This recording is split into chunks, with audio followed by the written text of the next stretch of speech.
Olá, eu sou o professor Luiz Rezende e essa aula é uma aula de introdução à administração. Então é uma aula fundamental porque você vai entender qual é a abordagem de administração para concurso público, quais são os enfoques que são dados, qual é a diferença de análise aí, dependendo de banca organizadora e, fundamentalmente, a forma que você deve estudar.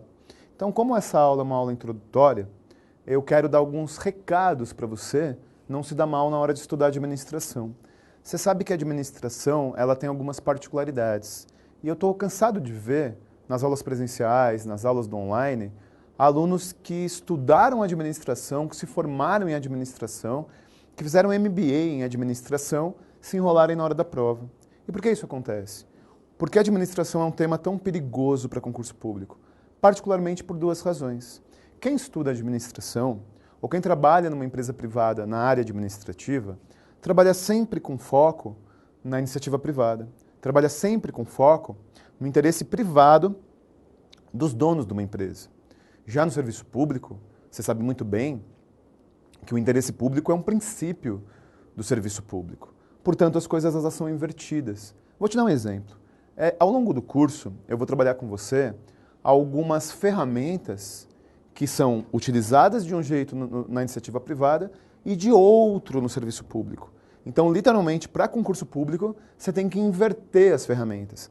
Eu vou falar alguns palavrões agora, se você não está ambientado com administração. Mas se você trabalha com administração, você vai entender. Existe uma ferramenta que na aula de planejamento eu vou trabalhar, chamada matriz SWOT. E quando os teóricos criaram a matriz SWOT, ela analisava primeiro o ambiente interno da organização, para depois analisar o ambiente externo. Quando essa ferramenta é adotada no serviço público, é completamente invertido. Primeiro eu olho para fora, para a necessidade da sociedade, do cidadão, para depois olhar para dentro. E é difícil, né? Porque como você aprende na faculdade que a ferramenta é primeiro para dentro e depois para fora, e chega para concurso público, você tem que alterar aquilo que você aprendeu, porque eu inverto primeiro para fora e depois para dentro. Então a primeira dica que eu dou é que você esqueça tudo aquilo que você aprendeu, ou na faculdade de administração, ou no seu curso de administração, ou mesmo trabalhando na administração da iniciativa privada, porque para concurso público é diferente. Para concurso público é evidente que os princípios são os mesmos, mas a aplicação é outra. E você pode se enrolar com o seu conhecimento. É estranho falar isso, né? Como que uma pessoa pode se enrolar com o seu próprio conhecimento? É porque o teu conhecimento não era voltado para concurso. Então essa é a primeira dica, dá um passinho para trás, esquece um pouco aquilo que você aprendeu sobre administração, para que a gente possa reeducar o seu conhecimento para concurso público. Essa é a primeira dica. A segunda dica é que eu não estou aqui para criar crítico social. Eu não estou aqui para fazer discussão sobre os problemas do Estado brasileiro.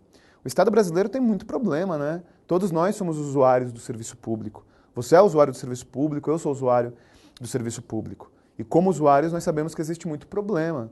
Problema de falta de celeridade, problema de lentidão, né? Falta de celeridade, problema do serviço público que muitas vezes não tem a qualidade que nós esperamos. Mas para concurso público, tudo funciona do ponto de vista teórico. Pensa comigo, a banca organizadora ela está montando uma prova encomendada pelo órgão público ou pela entidade da indireta. E nunca na prova vai ter uma crítica ao próprio órgão. Então, é necessário que a gente esqueça um pouquinho da nossa postura crítica como usuário do Estado brasileiro, porque se você tiver algum senso crítico na prova, você vai errar a questão. Olha, ao longo do curso eu vou ser obrigado a falar bem do Collor. Eu vou ser obrigado, em determinado momento do curso, a falar que o serviço público ele funciona quase que perfeitamente. E aí você vai estranhar, porque até eu estranho. Mas você sempre tem que pensar do ponto de vista conceitual, teórico. Essas são as duas dicas iniciais que eu dou. E aí vamos agora começar a desenrolar a origem da administração. Rezende, como isso cai na prova? Como a aula de hoje, que é uma aula introdutória, pode cair na prova? Exatamente dessa forma. Pode cair, se o seu edital tiver introdução à administração e princípios básicos da administração. Então hoje eu vou contextualizar os princípios, eu vou partir da fase inicial, uma fase bem amadora da administração, e eu vou chegar até a fase contemporânea, passando rapidamente as escolas. Pô, Rezende, mas você vai em uma meia hora de aula falar de todas as escolas da administração? Eu vou apresentar. E nas aulas de cada escola eu vou aprofundar. Então, na verdade, esse é um quadro geral, quase que do curso. É um quadro geral daquilo que você tem que estudar do ponto de vista teórico. Fechou? Então vem comigo. Olha só, a administração, numa primeira análise, é você coordenar e comandar um coletivo que trabalha conjuntamente. Então, assim, a administração, ela existe desde antes de Cristo, né? Quando mais de uma pessoa desenvolve o trabalho coletivo, você já precisa administrar. Então, a origem do mundo do trabalho é a origem da administração. A origem do trabalho coletivo é a origem da administração. Só que durante muito tempo, ela viveu uma fase que nós chamamos de fase inicial, mas é uma fase amadora.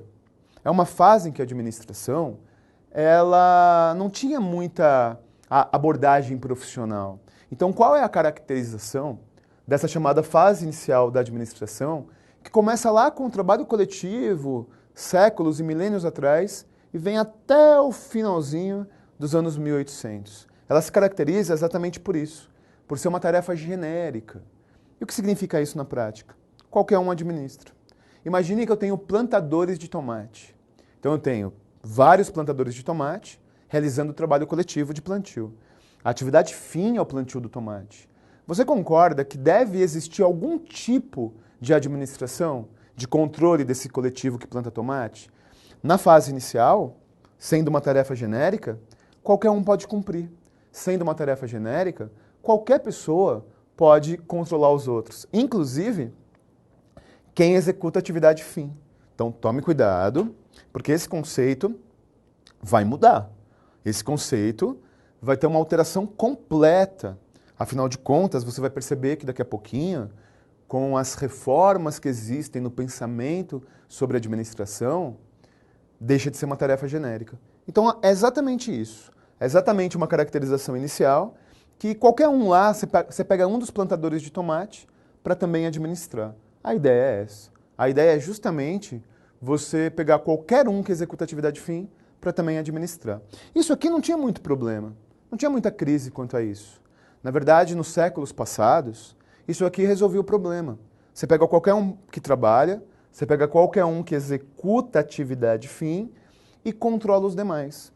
O problema é que chegou uma fase da história da humanidade em que a administração ser amadora, sendo uma tarefa genérica, qualquer um administra, passou a ser insuficiente, passou a ser pouco, passou a não servir mais. E você vai perceber que o curso de administração é completamente interdisciplinar. Haverão momentos que eu vou passar bem perto do direito administrativo. Haverão outros momentos que eu vou passar bem perto do direito constitucional. Outros vai parecer mais aula de história. Outros vai parecer mais aula de ciência exata. Porque, afinal de contas, a administração é uma ciência humana. E é uma ciência humana aplicada, daqui a pouco eu falo disso. Então, você vai perceber que é um tema bem amplo, bem interdisciplinar. E o objetivo do curso é justamente bater nos conceitos que mais caem na prova.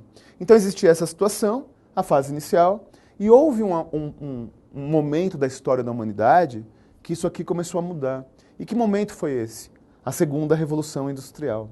Olha só, a primeira Revolução Industrial, do ponto de vista administrativo, não trouxe muita mudança, não trouxe muita novidade, mas a segunda Revolução Industrial trouxe. Então agora vamos para a segunda Revolução Industrial para entender como se deu, como aconteceu essa mudança. A segunda Revolução Industrial foi a revolução, basicamente, da eletricidade, né? Onde existia a polêmica entre corrente contínua, corrente alternada.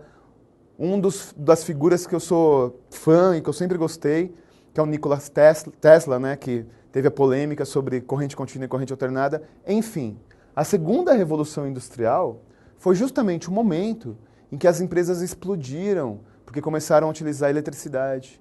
Que as empresas explodiram porque começaram a expandir muito. Então, o que acontece nessa época? Que data ali, né, do finalzinho dos anos 1800 e vai até as primeiras décadas dos anos 1900.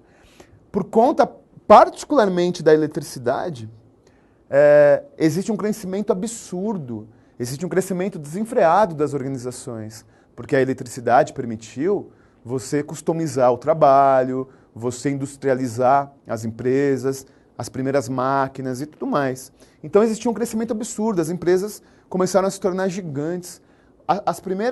Os primeiros conglomerados, as primeiras grandes empresas datam dessa época. E quando eu tenho um crescimento desenfreado da empresa, eu preciso do quê?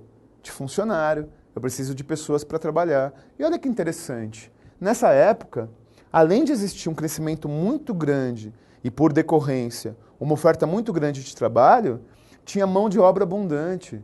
Ou seja, parece que tudo combina, né? Eu tenho muita vaga de emprego e muita gente querendo trabalhar. Do ponto de vista conceitual, era perfeito. Mas sabe qual era o grande problema?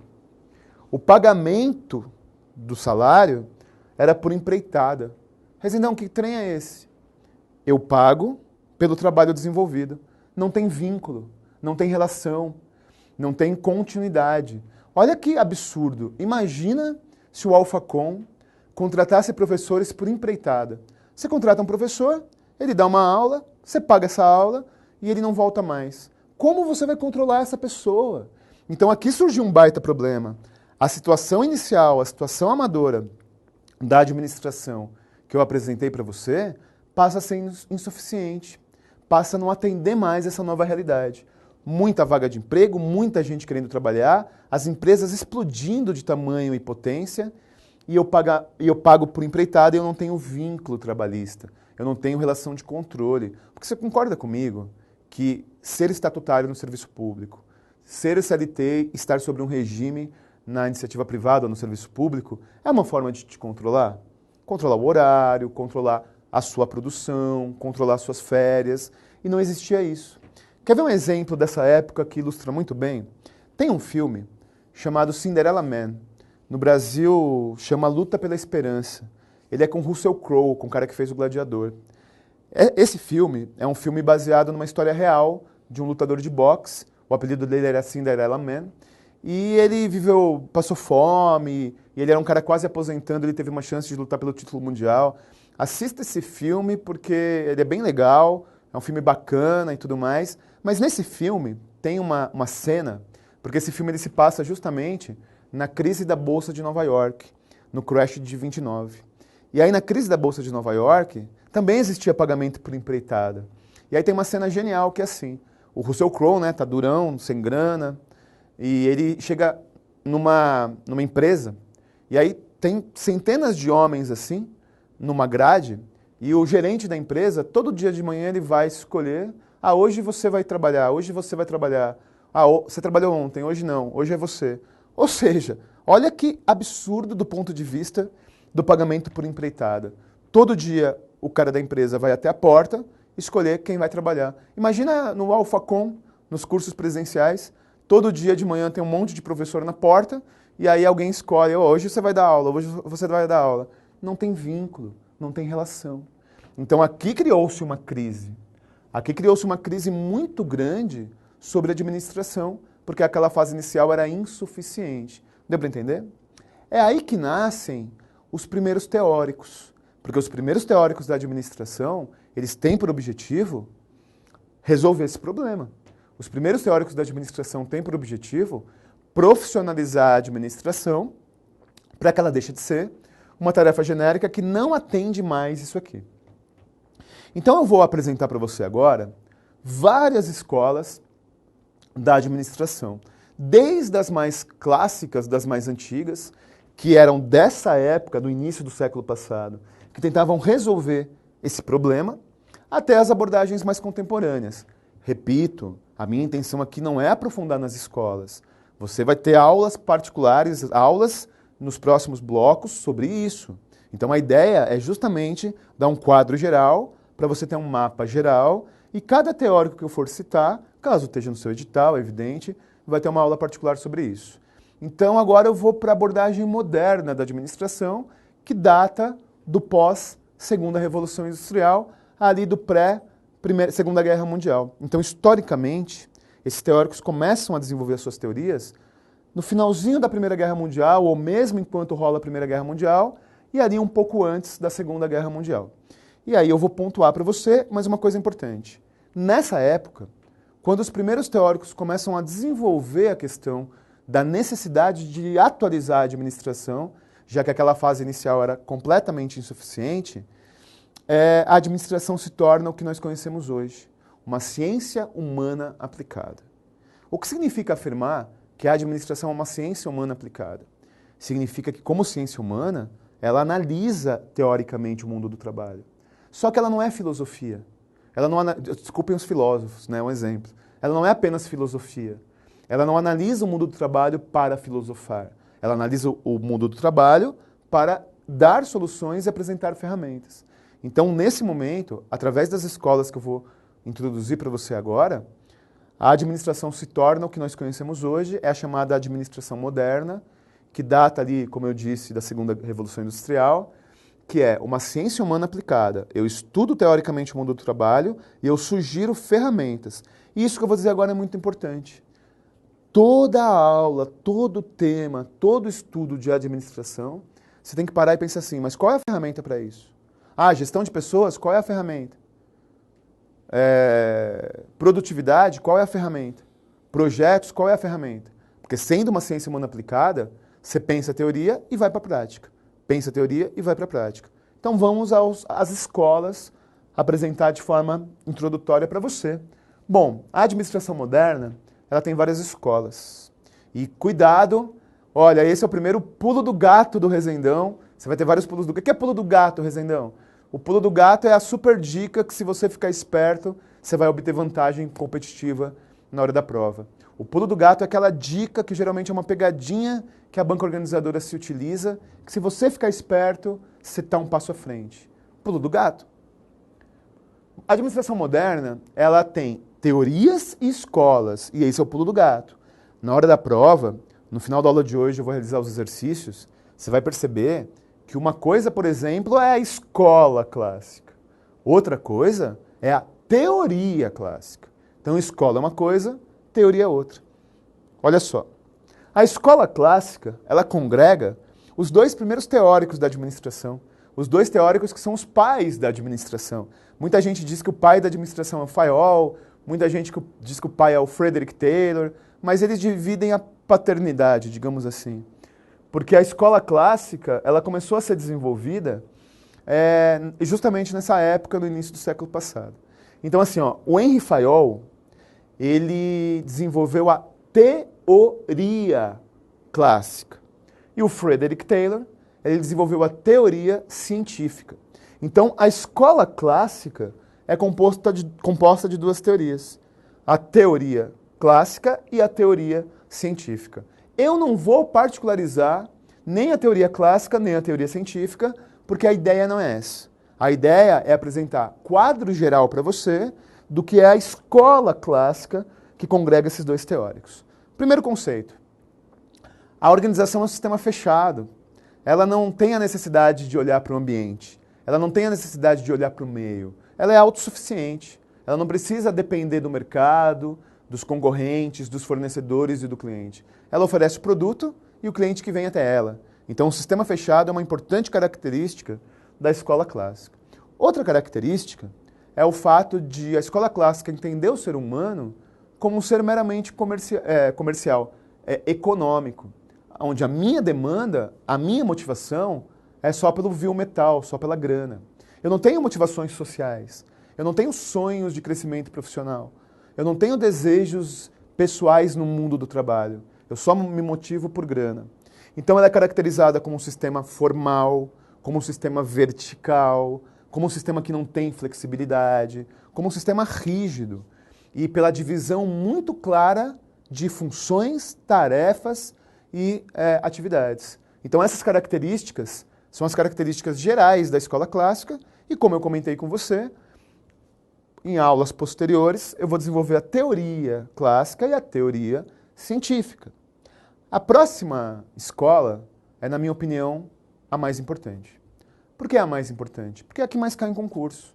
Se você pegar provas aí de FCC, ESAF, CESP, UNB e por aí vai, você vai perceber que a escola burocrática, ou a chamada teoria da burocracia, é a que mais cai em prova.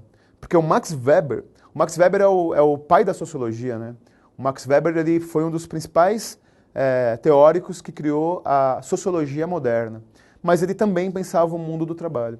Então a escola burocrática, deixa eu dar um pulo do gato plus agora, hein?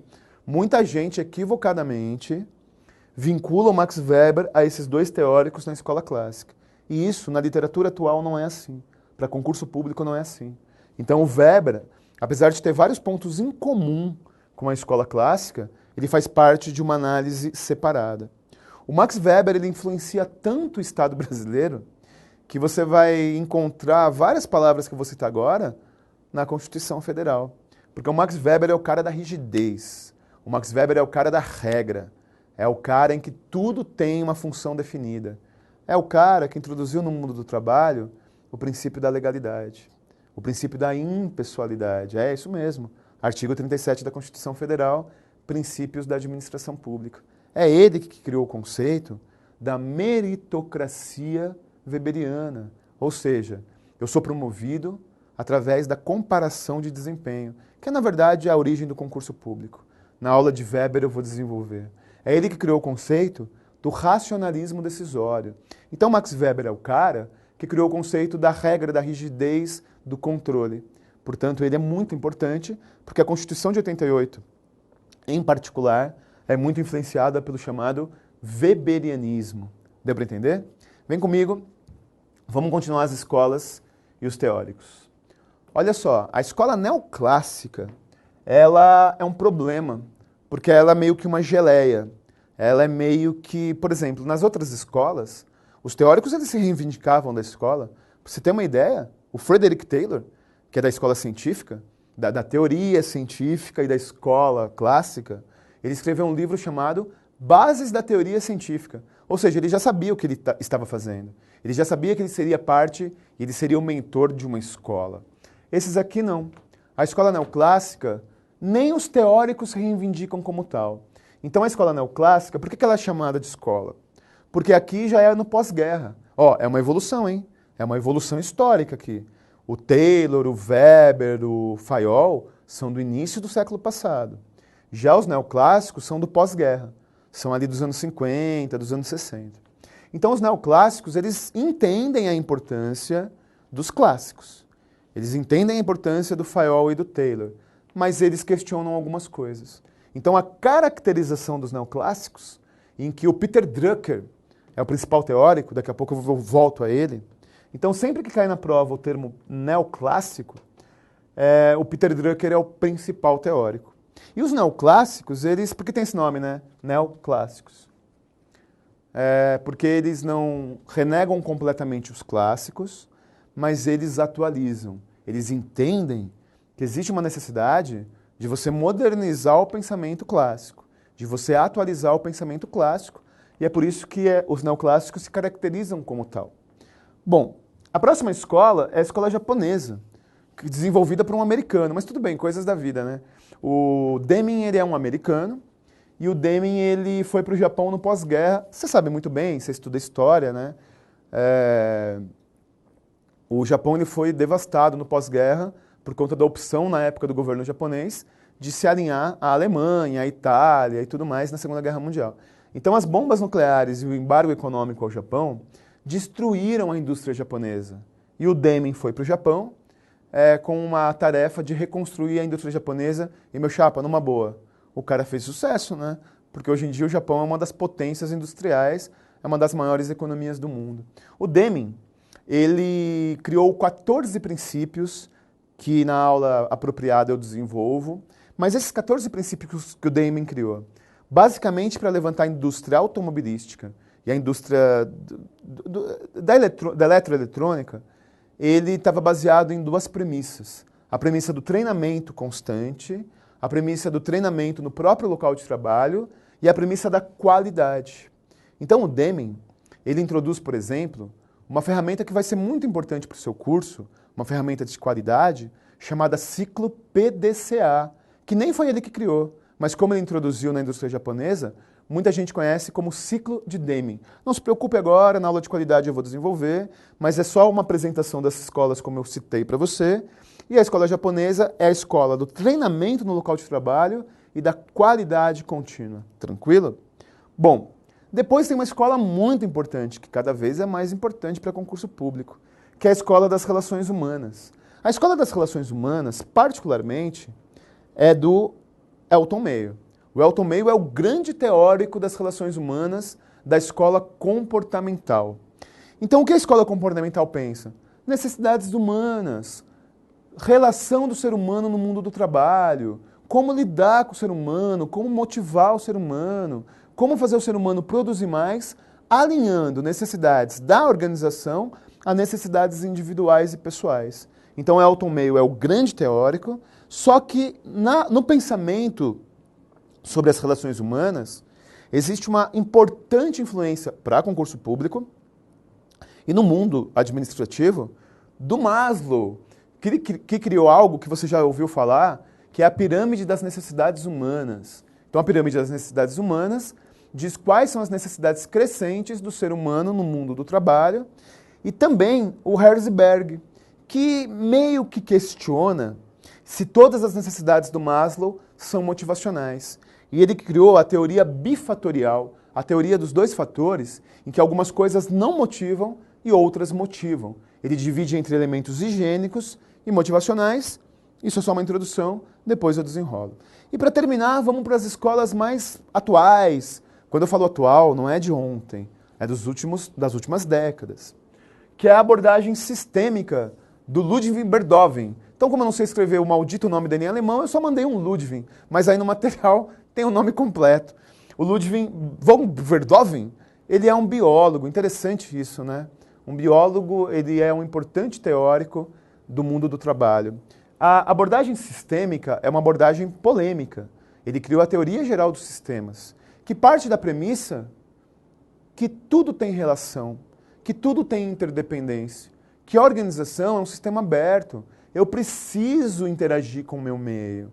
Eu preciso ter homeostase, a troca com o meu meio.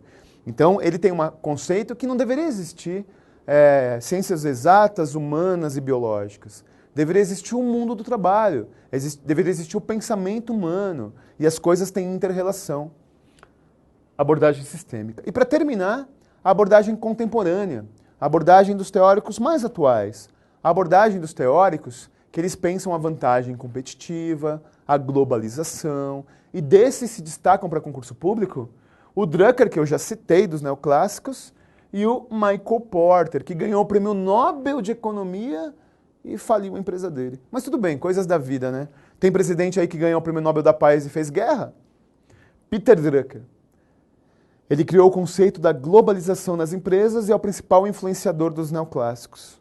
Michael Porter, você já deve ter estudado sobre ele. Ele criou o conceito da vantagem competitiva e ele criou as 5 forças de Porter.